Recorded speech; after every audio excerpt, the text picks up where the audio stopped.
So ayun yung isa, ayan, nagtabi na sila, black and white combination. Ayan, ganda nila ang dalawa mga kalapatid. So, ang sarap titigan pagka ganyan ng mga kulay. Pag parehong off color, ayan, ganda pa naman ng matang itim oh. Nandilisig yung mata ng itim.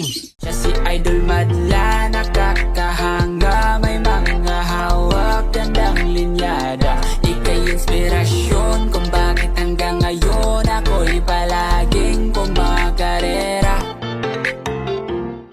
Yon, first toss na mga Warriors natin ngayon. Magandang pwestuhan ng ating pagtotosan. Ayan, kita nyo, napakaluwag. So ito yung apat na itotos natin. So si Kobe, tapos yung iba niya mga tropa. Sino ba to? Ayan o, may dalawang bagong sakay. Si Kobe yata to. Ay hindi. Ayan o. So naka young bird na BBC. Dalawang young bird BBC. Tapos yung kapatid yata ni Boy Paasa yun. Yung isa. Tapos yung isa naman si Kobe. So apat yan. Dalawang YB. Tatlong YB, isang all bird. So ready na sila para sa first toss. Dito lang yan sa may apalit. Kailangan batos na natin sila para sure ang kanilang biyahe na makauwi sila. So pwede na to. Medyo ano na, medyo maaraw na yan. Tama-tama para itos sila. Sensya na, medyo sinisipon ako mga kalapatids. Kaya ganyan ang boses natin. Sabi natin maganda iharap to. May poste dito. Dito na lang siguro natin iharap yan. Sa gidli. Yan. Saka natin tataas na konti. Yan, ganyan. Para pag binituan natin. Ready, go. Sige, lipad. Yan. Kaya pupunta doon sa halaman. Ako, dumaan pa rin talaga sa poste. Sana sila? Ayun, apat nating Warriors. Huwag na sila mag-iwaiwalay. Wala maging problema yung apat na yan eh. Dahil may isa namang sanay. Pero kadalasan, hindi naman nila masasama yan eh. Malapit lang to. Ano lang to? Sa 4 kilometers lang. Kaya makakauwi sigurado mo. Maayos yung apat. Sana sila? Ayun, lumayo na.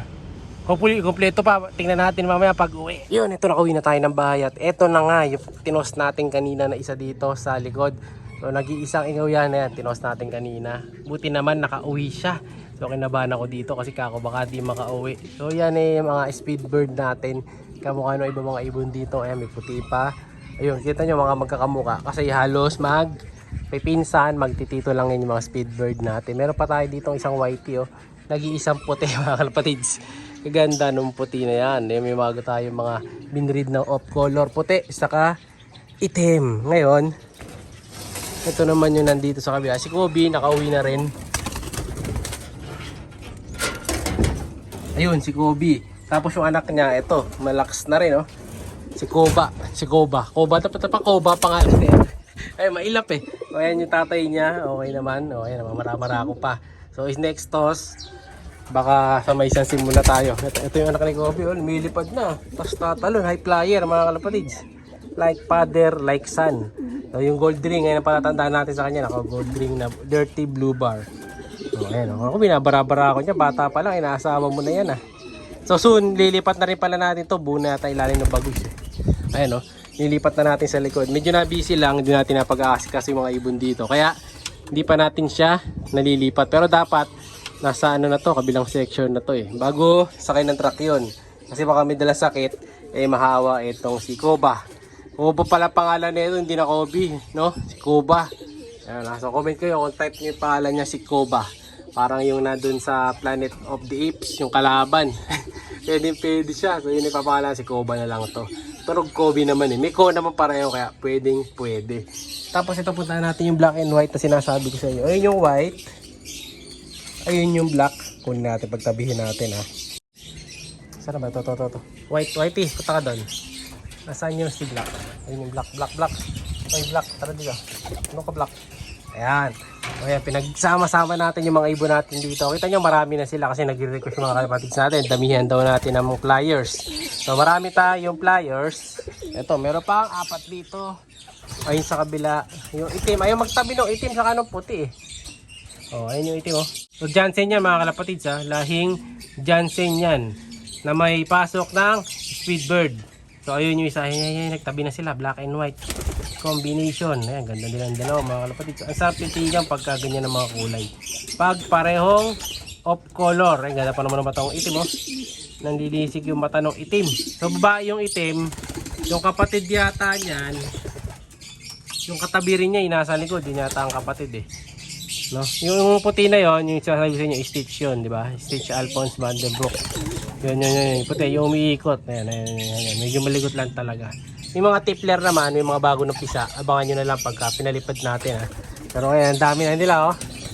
Di ba? So marami tayong flyers, pero ang gagawin natin dyan, hindi naman natin ilalaban sabay-sabay yan. Kasi mabigat sa entry.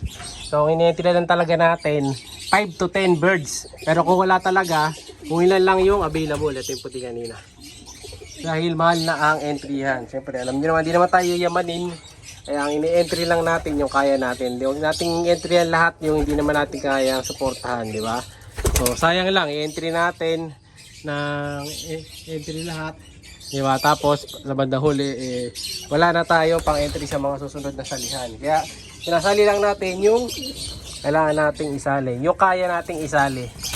Yung iba may mga next time pa naman, sa next na lang sila. So binabudget din natin. Hindi puro baga tayalan ng tayalan. Baga iniisip, minamanage din natin mabuti.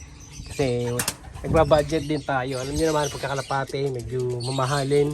Hindi mo basta-basta o mumurahin ng pagkakalapate. Kaya dapat wise tayo sa pag-entry. So ayan yung mga ibon natin. Pero kung isa lang, in-entry tag natin yung all the way. Pero pagka kanyari 5, pinipili lang natin. Ayun yung isa ko puti. Ganda talaga eh. Ayan, nagtabi na sila ng black and white. Ayan oh. So, kaso mukhang parehong babae sila. May ilaw pa naman yung mata ng itim oh.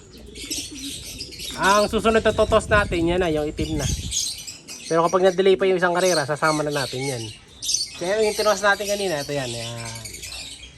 Sa taas, nasa kabila, hindi na natin pupuntahan yun. Pero ayun na, doon sila sa labas.